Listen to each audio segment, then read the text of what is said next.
Hi friends, my name is Rishabh and you are watching TC classes. तो दोस्तों, आज की वीडियो में हम देखने वाले हैं क्लास 9th के चैप्टर 2 के पॉलिनोमियल्स, जो हमारा चैप्टर है दूसरा, उसका इंट्रोडक्शन पार्ट। इस इंट्रोडक्शन पार्ट में हम सिर्फ 2 या 3 कॉन्सेप्ट भी कवर करेंगे, जो आपके अगले एक्सरसाइज आने वाली 2.1 जो कॉन्सेप्ट उस एक्सरसाइज में आपके यूज होंगे, सिर्फ उनको देखेंगे। साथ साथ जैसे हम आगे बढ़ते रहेंगे एक्सरसाइजेज में, तो उनके हिसाब से कॉन्सेप्ट भी देखते जाएंगे। तो इस वीडियो में क्या देखने वाले हैं, चलो आओ स्टार्ट करते हैं इस वीडियो को। तो गाइस, सबसे पहले हम देखेंगे इंट्रोडक्शन में व्हाट इज़ टर्म्स। टर्म्स क्या होती हैं आपकी? एल्जेब्रिक एक्सप्रेशंस होती हैं। एल्जेब्रिक एक्सप्रेशन का मतलब, इसमें आपके क्या आएंगे, एल्जेब्रा के एक्सप्रेशन आएंगे, जैसे एक्स वाई जेड, जो आपके वेरिएबल्स होते हैं, कांस्टेंट होते हैं। देखो, इससे हम समझते हैं ये क्या है आपका 3x, ये क्या है आपका नंबर पार्ट है, इसे क्या बोलते हैं हम वैसे, ये आपका कांस्टेंट पार्ट है, इस ये है कांस्टेंट, और ये x क्या है आपका वेरिएबल। जब भी आपको ऐसा एक क्या मिलेगा, एक्सप्रेशन कहीं पे मिलेगा जहाँ पे एक कांस्टेंट हो और एक वेरिएबल साथ में दिया हो, तो ये आपका क्या हो जाएगा, एक टर्म हो जाएगा। अब देखो, जो कांस्टेंट पार्ट है उसको हम बोलते हैं कोफिशिएंट। क्या बोलते हैं? कोफिशिएंट बोलते हैं। कांस्टेंट पार्ट मतलब जो नंबर पार्ट आपको दिया हुआ है, ये क्या है आपका नंबर पार्ट। इसे या तो कांस्टेंट भी बोल सकते हो, नंबर्स को हम कांस्टेंट भी बोलते हैं, या मैं बोलूँ कि नंबर पार्ट जो दिया हुआ है इसे आप क्या बोलोगे, कोफिशिएंट। और साथ में एक और दिया हुआ है इसके एक्स को क्या बोलते हैं, वेरिएबल, जिसकी क्या होती है, वैल्यू वेरी होती रहती है। जब भी आपको ऐसा एक्सप्रेशन दिखे जिसमें एक नंबर पार्ट, एक कोफिशिएंट है और साथ में एक वेरिएबल हो, तो आपका क्या हो जाएगा, एक वो टर्म हो जाएगा। तो यहाँ पे कितने टर्म का हो गया आप, सर कितने टर्म है, एक टर्म है। अब इधर आके देखो थोड़ा सा, यहाँ पे क्या दिख रहा है आपको, कांस्टेंट या कोफिशिएंट बोल सकते हो, एक क्या है आपका वेरिएबल है, तो एक टर्म ये हुई इसमें। और ऐसे एक यहाँ पे देखोगे, ये कांस्टेंट है, ये वेरिएबल है, या बोल सकते हैं कोफिशिएंट है और ये वेरिएबल, एक टर्म ये है। तो इस वाले एक्सप्रेशन में कितनी टर्म है आपकी, 2 टर्म्स है। इनके बारे में पढ़ेंगे कि 2 टर्म्स को क्या कहते हैं, 3 टर्म को क्या कहते हैं, बस आप समझो यहाँ पे। अब थर्ड मैंने एक एग्जाम्पल लिया, देखो यहाँ पे क्या है, एक ये तो आपका नंबर पार्ट है या कोफिशिएंट बोल लो, एक वेरिएबल है, तो ये भी क्या है आपका एक टर्म है। ऐसे इधर देखोगे तो एक नंबर है और एक वेरिएबल, ये भी क्या है आपका एक टर्म है। ऐसे नंबर और कोफिशिएंट, सॉरी नंबर और वेरिएबल है, ये भी क्या है आपका टर्म है। तो इसमें कितनी टर्म आ गई आपकी, आपका होगा सर 3 टर्म, ये 1 है, ये 2 है, ये 3 है। इनके नाम भी बताऊंगा अभी, बस अभी समझो कि टर्म्स किसे कहते हैं, ठीक है। जहाँ पे क्या होगा आपका एल्जेब्रिक एक्सप्रेशन होगा, एक होगा आपका कांस्टेंट पार्ट है, उसे बोलोगे आप कोफिशिएंट, और उसके साथ में आपको क्या दिया हुआ, एक वेरिएबल दिया हो, चाहे एक्स वाई जेड कोई भी वेरिएबल आपको दिया हो। तो अगर एक साथ ऐसे आपको लिखा मिले कोई एक्सप्रेशन, तो वो क्या होगा आपका एक टर्म होगा। अब देखो नेक्स्ट टर्म क्या देखते हैं हम, पॉलिनोमियल्स। पॉलिनोमियल किसे कहते हैं, ए चेन ऑफ टर्म्स। जब हम टर्म्स की चेन बनाते हैं, ये जो पर्व मैंने आपको एग्जाम में बताया, ये भी क्या है आपका एक पॉलिनोमियल है। अब जैसे एक एग्जाम्पल और लिखता हूँ मैं, 2x² प्लस 3x प्लस 4, ये आपका क्या है, एक पॉलिनोमियल है। इसमें कितने टर्म है आपके, 1 2 और 3 टर्म है, ठीक है। इसमें कितने टर्म है आपके, 3 टर्म है। इसे क्या बोलेंगे हम, पॉलिनोमियल। कैसा पॉलिनोमियल है वो भी हम आगे देखेंगे, जब इनका अलग अलग टाइप्स देखेंगे टर्म्स के अकॉर्डिंग कि कितने टाइप के होते हैं आपके पॉलिनोमियल, ठीक है। तो अब आप यहाँ पे भी ऐसा भी कह सकते हो कि सर यहाँ पे तो क्या है आपका एक कांस्टेंट है या कोफिशिएंट है, और एक है आपका वेरिएबल है। यहाँ पे भी कांस्टेंट है या कोफिशिएंट बोल लो आप, एक वेरिएबल है, बट यहाँ पे क्या है आपका सिर्फ 4 ही 4 है, तो इसको आपने कैसे टर्म माना। तो मैं कह सकता हूँ कि आप इसे ऐसे भी तो लिख सकते हो, 4 इंटू एक्स की पावर 0, तब भी आपका कितना आएगा 4। अब इससे पहले मैंने लॉज ऑफ एक्सपोनेंट्स पढ़ाए थे, इससे पहले वाले चैप्टर में, तो मैंने आपको बताया था किसी की भी पावर अगर आपकी 0 होती है, क्या बोला मैंने, किसी नंबर की, वेरिएबल की, किसी की भी पावर आपकी 0 हो, तो आप पे आपका आंसर कितना आता है हमेशा 1, ठीक है। तो 4 इंटू 1 कितना होगा आपका 4, ठीक है। तो तभी यहाँ पे क्या लिखा हुआ है आपका 4 लिखा हुआ है खाली। इसके साथ क्या है, एक वेरिएबल दिया हुआ है, लेकिन उसकी पावर कितनी है, 0 है। और आपको मैंने बताया कि अगर किसी की पावर 0 हो तो उसका मान कितना होता है आपका 1 होता है। तो आई होप आपको ये समझ आ गया होगा कि टर्म्स किसे कहते हैं और पॉलिनोमियल क्या है, ठीक है। अब देखते हैं टर्म्स कितने टाइप के होते हैं, अलग अलग टाइप के होते हैं, उनके नाम्स देखेंगे और उनके एग्जाम्पल से समझेंगे, ठीक है। तो नेक्स्ट स्लाइड पे चल रहा हूँ मैं। तो नेक्स्ट है आपका classification of polynomials on the basis of number of terms. अब नंबर ऑफ टर्म्स के अकॉर्डिंग इनका कुछ नाम रखा गया है। जैसे देखो फर्स्ट है आपका पॉलिनोमियल में मोनोमियल। मोनोमियल, मोनो का मतलब मैं आपको पहले बता देता हूँ। मोनो का मतलब होता है आपका वन, मोनो का मतलब होता है वन। अब ऐसे ही मैं यहाँ पे बताता हूँ। बाइनोमियल, बाई का मतलब होता है टू। ट्राइनोमियल, ट्राई का मतलब होता है थ्री। पॉली का मतलब होता है बहुत सारे। ठीक है, तो नाम से पता चल गया आपको। मोनोमियल का मतलब है वन, जिसमें कितनी होगी, सिर्फ आपकी सिर्फ एक टर्म होगी। जैसे एग्जांपल में हम क्या लिख सकते हैं, 2x। अब मैंने लिखा, इसके आगे कुछ नहीं लिखा, चलो ये 2x है। मैंने अभी इससे पहले वाले में आपको बताया था ये कितनी टर्म है आपकी, एक टर्म है। एक इसमें कोफिशिएंट दिया हुआ है, एक वेरिएबल दिया हुआ है। ठीक है, अब सेकेंड होता है आपका बाइनोमियल। बाइनोमियल का मतलब, बाई का मतलब टू, जिसमें क्या होंगे आपकी टू टर्म्स होंगी। अब देखो एग्जाम्पल में जैसे हम लिख लेते हैं 2x + 3y। इसमें कितनी टर्म है, 1 2, तो ये आपकी क्या हो जाएगी हमारी बाइनोमियल। अब इसके बाद देखो क्या, ट्राइनोमियल। ट्राई का मतलब होता है थ्री। थ्री मतलब इसमें कितनी टर्म होंगी, थ्री टर्म होंगे। कैसे भी हो सकते हैं, 3x + 2y। ये खाली एग्जाम्पल लेके दिखा रहा हूँ मैं आपको। ठीक है, इसमें कितनी टर्म है, 1 2 3। अब जिसमें थ्री टर्म होंगे उसे क्या बोलेंगे हम, ट्राइनोमियल।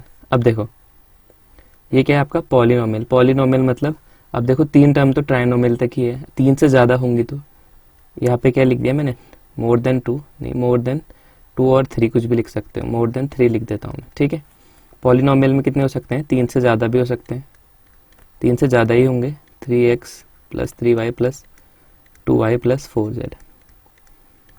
इसमें कितने टर्म है, 1 2 3 4। जब तीन से ज़्यादा आपके टर्म हो जाएंगे तो इसे क्या बोलोगे आप, पॉलिनोमियल। तीन टर्म होते थे तो ट्राइनोमियल बोलते थे, दो टर्म होते हैं तो क्या बोलते हो, बाइनोमियल। सिर्फ एक टर्म होता है तो क्या बोलते हो, मोनोमियल। ठीक है, तीन से ज़्यादा टर्म हो जाएंगे तो उसे क्या बोलोगे आप, पॉलिनोमियल। पॉली का मतलब होता है बहुत सारे। ठीक है, तो आई होप आपको ये भी समझ आ गया होगा, एग्जाम्पल्स के थ्रू मैंने समझा दिया। तो नेक्स्ट कॉन्सेप्ट देखते हैं। अब नेक्स्ट कॉन्सेप्ट है आपका डिग्री ऑफ ए पॉलिनोमियल। अब सबसे पहली बात आती है कि डिग्री क्या होती है। डिग्री होती है आपकी किसी भी वेरिएबल की हाईएस्ट पावर। ठीक है, आपको क्या याद रखना है, what is degree. Degree is the highest power of the variable of the polynomial. Polynomial में जो भी आपकी हाईएस्ट पावर होगी जिस भी वेरिएबल की, उसे आप क्या बोलोगे, degree of a polynomial, degree बोलोगे उसे। ठीक है, अब मान लो मैंने एक एग्जांपल ले लिया, 3x + 4x² + 3। ठीक है, और मैं इसमें आपसे पूछ रहा हूँ what is degree of this. इस पॉलिनोमियल की आपकी डिग्री क्या है, ये जो मैंने एग्जांपल लिया है। आप कहोगे सर कि आपने क्या बताया था, जो हाईएस्ट पावर होती है किसी पॉलिनोमियल की, वो हमारी क्या होती है, डिग्री। तो अब इसमें देखो कितनी है पावर, यहाँ पे x की पावर में कुछ नहीं लिखा, इसका मतलब इसकी पावर 1 है। यहाँ पे क्या x की पावर 2, यहाँ तो x है ही नहीं, यहाँ पे क्या है, मतलब x की पावर 0 है। तो सबसे ज़्यादा पावर क्या है हमारी, 2। तो इसमें मैं आपसे डिग्री पूछूंगा तो डिग्री कितनी बताओगे आप कहोगे सर डिग्री कितनी है, 2। 2 क्यों है, क्योंकि इसमें हमने देखा पॉलिनोमियल में क्या देखे, वेरिएबल।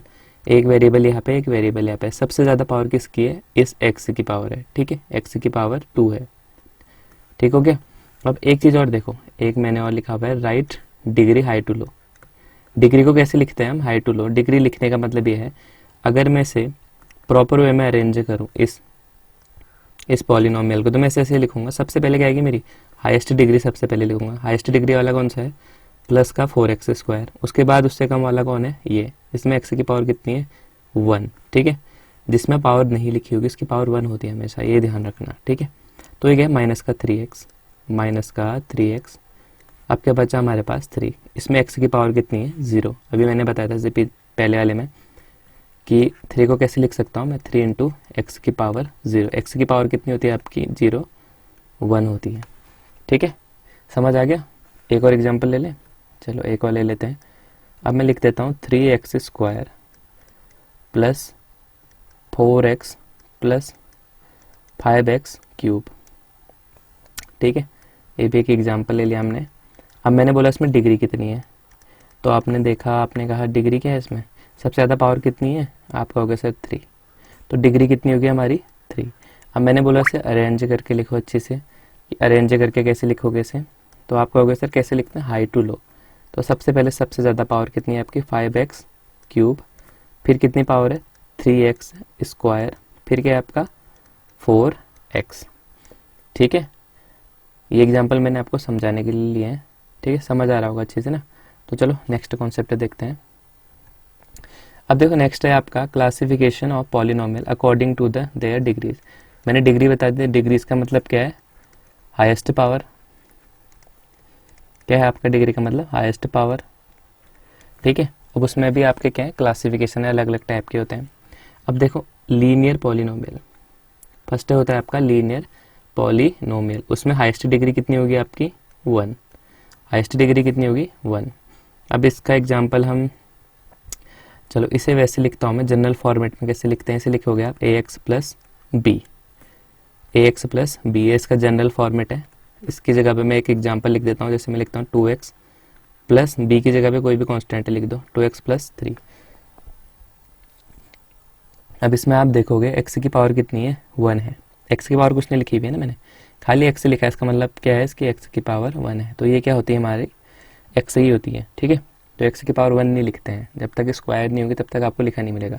लेकिन यहाँ पे x की पावर कितनी है आपकी 1 है, तो जिसमें x की पावर 1 है मतलब हाईएस्ट पावर कितनी है 1 है, उसे क्या बोलेंगे हम linear polynomial, linear polynomial.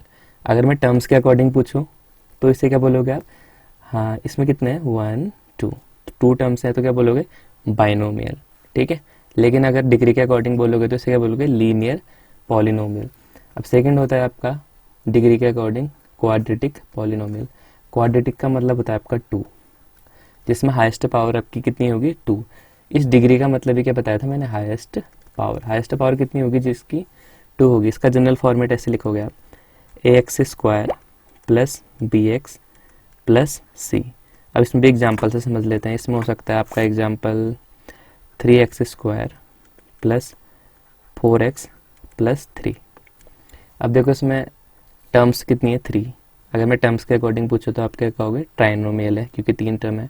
But मैं डिग्री के अकॉर्डिंग पूछूँ तो आप कहोगे हाईएस्ट पावर कितनी है 2। इसका मतलब क्या है, क्वाड्रेटिक इक्वेशन है या क्वाड्रेटिक पॉलिनोमियल है। ठीक है, ये भी समझ आ गया होगा, जिसमें हाईएस्ट पावर 2 होती है उसे बोलते हैं क्वाड्रेटिक पॉलिनोमियल। नेक्स्ट और लास्ट है आपका क्यूबिक पॉलिनोमियल।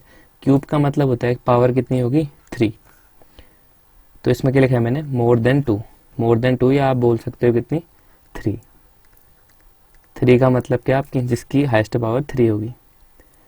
अब इसे कैसे लिखोगे, अब इसे कैसे लिख सकते हो आप, ऐसे लिखोगे ax cube plus bx square plus cx plus d। ठीक है, जनरल फॉर्मेट है, इनकी जगह पे आप कुछ भी पुट कर दो। आपको ध्यान रखना है कि क्यूबिक वाले में सिर्फ कितनी पावर होगी, सबसे ज़्यादा 3 डिग्री होगी या पावर होगी, बोलो हाईएस्ट पावर कितनी होनी चाहिए 3 होनी चाहिए, तभी उसे हम क्यूबिक पॉलिनोमियल बोलेंगे। अब इसका एग्जांपल भी ले लो 5x cube plus 2x square plus 4x plus 3। अब इस इक्वेशन में आप देखोगे तो एक ऐसी इक्वेशन है, कितने टर्म है इसमें 4 टर्म है। 4 टर्म वाले को क्या बोलते हैं पॉलिनोमियल बोलते हैं। मैंने बताया था 3 से ज़्यादा टर्म होंगे उन्हें क्या बोलेंगे पॉलिनोमियल। ठीक है, तो अब देखो इसमें आपकी हाईएस्ट पावर कितनी है, आप कहोगे सर 1 2 कितनी है 3। और जब हाईएस्ट पावर 3 होगी किसी भी एक्सप्रेशन में, अलजेब्रिक एक्सप्रेशन में या पॉलिनोमियल में बोल लो आप, तो उसे क्या बोलेंगे हम क्यूबिक पॉलिनोमियल। ठीक है, समझ आया यहाँ तक? तो आई होप आपको यहाँ तक समझ आ गया होगा। और अगर कुछ समझ नहीं आया तो आप कमेंट बॉक्स पे लिख सकते हैं कि आपको क्या समझ नहीं आया। वैसे मैंने बहुत आराम से और बहुत एग्जांपल्स के थ्रू आपको समझाया, तो आपको समझ तो आ गया होगा। ठीक है, तो वीडियो कैसी लगी मुझे कमेंट में बताना, और वीडियो अच्छी लग रही हो तो लाइक कर देना और दोस्तों के साथ शेयर भी कर देना। इसके बाद मैं आपको मिलूंगा इसकी एक्सरसाइज में, जो मैंने आपको कॉन्सेप्ट बताया इसकी एक्सरसाइज है आपकी 2.1। वो पूरी एक्सरसाइज मैं आपको एक ही वीडियो में कराऊंगा, अगली वीडियो में। तब तक के लिए कॉन्सेप्ट आप नोट कर सकते हो अपनी कॉपी में। ठीक है, तो मिलते हैं आपको अगली वीडियो में, तब तक के लिए पढ़ते रहो। Bye bye. टूटा था कुछ साल पहले, पड़ोसी कहते थे तू और तेरे दोस्त पहले, वही दोस्त साथ अभी मेरे। अब जानती है दुनिया हम कितने जो